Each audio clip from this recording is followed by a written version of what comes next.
Laymen's evangelical fellowship స్థాపకులు కీర్తిశేషులు దానియేల్ గారు 1961 సంవత్సరం మార్చి 22వ తేదీన చేసిన ప్రసంగం.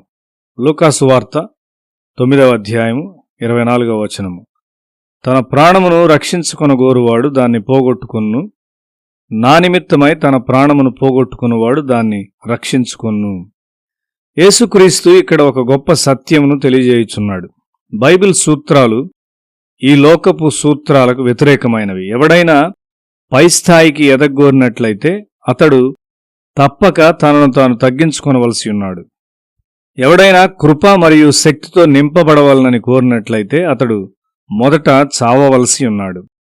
ఎవడైనా జ్ఞాని కావాలనని కోరినట్లయితే అతడు మొదట తన సొంత జ్ఞానమును కోల్పోవలసి ఉన్నాడు. పూర్తిగా అభివృద్ధి చెందిన ఒక నూతన పరచబడిన జీవితము ఎలాగుంటుందో కొండమీద ప్రసంగం చూపుతూ ఉన్నది. నీ అనుభవాలుగా ఉండబో వాటిని గూర్చి యేసు వివరించుట అద్భుతమైన విషయం. దురదృష్టవశాత్తు ఆయన మాటను మనం నమ్మము, కాబట్టి మన జీవితాల్లో అది నెరవేర్చబోటను మనం చూడలేము. అయితే మనం నిజముగా ఆత్మ ద్వారా జన్మించిన వారమైతే మనకు ఉన్నదాన్ని అంతటినీ దేవుని హస్తాల్లో పెట్టుట కోరుకుంటాము. అప్పుడు దేవునికి చెందినదంతయు మనకు చెందినదిగా కనుగొంటాము. అది చాలా సంతోషకరమైన స్థితి. నీ పిల్లలందరూ దేవునికి చెందినవారైతే నీవెంత సంతోషంగా ఉంటావు. వారి పిల్లలను దేవునికి ఇచ్చుటకు తల్లిదండ్రులు ఎందుకు సంకోచిస్తున్నారు? వారి పిల్లలు వారికి మాత్రమే కాకుండా దేవునికి చెందినవారు అను వాస్తవమును వారు అంగీకరించరు. వారి మీద హక్కు దేవుని కంటే ఎక్కువగా వారికి లేదు.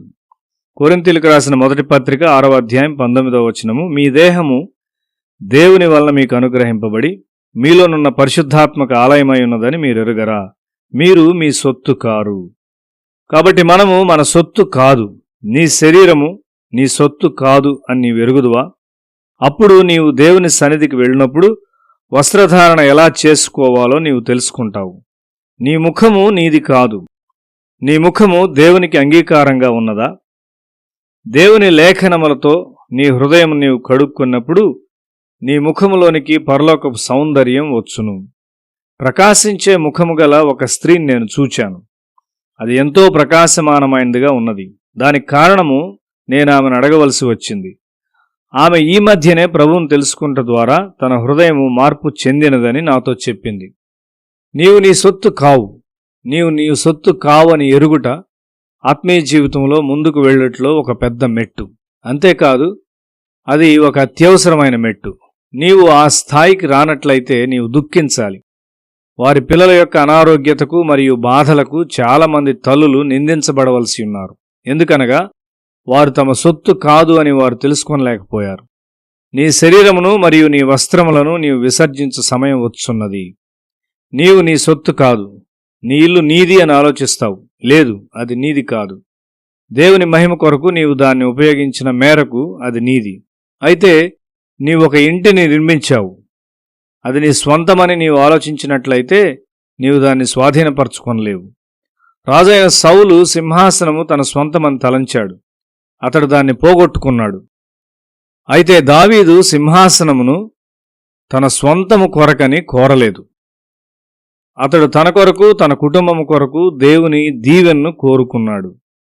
మొదటి దినవృత్తాంతములు గ్రంథము 17వ అధ్యాయం 27వ వచనములో, ఇప్పుడు నీ దాసుని సంతతి నిత్యము నీ సన్నిధి ఉండునట్లుగా దాన్ని ఆశీర్వదింపను అనుగ్రహించి ఉన్నావు.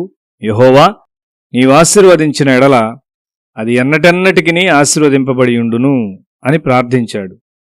దేవుని మందిరమును నిర్మించినట్లు తన కుమారుడైన సొలొమోనును దీవించమని అతడు కోరాడు.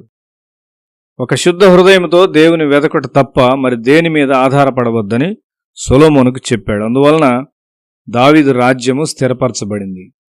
తన ప్రాణమును పోగొట్టుకునివాడు తన ఆస్తిని పోగొట్టుకునివాడు యేసు కొరకు తన పెద్దరికమును పోగొట్టుకునివాడు వాటిని మరలా పొందుకొనును. నీ భార్య నీ సొత్తు కాదు, ఆమె దేవుని బహుమానము. నీవు ఆమెను ఆ విధంగా చూస్తున్నావా? లేనట్లయితే యోహాను సువార్త 17వ అధ్యాయం 10వ వచనములో సూచించబడినట్లు ఆయన మహిమను గూర్చిన ఐశ్వర్యమును నీవు పోగొట్టుకుంటున్నావు. నావన్నీయు నీవి, నీవియు నావి, వారి యందు నేను మహింపరచబడి ఉన్నాను. యోహాను సువార్త 17:21లో నీవు నన్ను పంపితివని లోకము నమ్మునట్లు తండ్రి, నాయందు నీవును నీయందు నేను ఉన్నలాగున వారును ఏకమై ఉండవలనని అని సూచించిన ప్రకారము ఆమెతో ఏకత్వము నీవు అనుభవించలేవు. నీవు నీ భార్య ఆయనలో ఏకమై ఉండని ఎడల దాని పర్యవసానము ఎంత ఫలభరితముగా ఉండును. మన సమస్తమును దేవునికి ఇచ్చినప్పుడు అది ఎంత మహిమకరముగా ఉండును. నీ ఇంటిలో ఉన్న వారందరూ నీ ఇంటిలో నీకు చెందినవన్నీ దేవునికి చెందినవని భావించినప్పుడు దేవునిలో నీకు ఎంత గొప్ప నమ్మకం ఉంటుంది.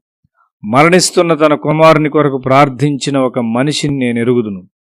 దేవుడు తన కుమారుని మరలా అతనికి ఇచ్చాడు. అయితే అతడు ఇప్పుడు తన కుమారుని లోకము కొరకు ఇచ్చున్నాడు. కృతజ్ఞత లేని మనిషి. అబ్రహాము తన కుమారుని దేవునికి ఇచ్చుటకు ఇష్టపడుచున్నాడు. దేవుడు ఇస్సాకును మరలా అబ్రహామునికి ఇచ్చాడు. అబ్రహాం ఇస్సాకును దేవుని కొరకు పెంచాడు. ఇస్సాకు ప్రపంచమంతటికి ఒక దీవెనగా తయారయ్యాడు.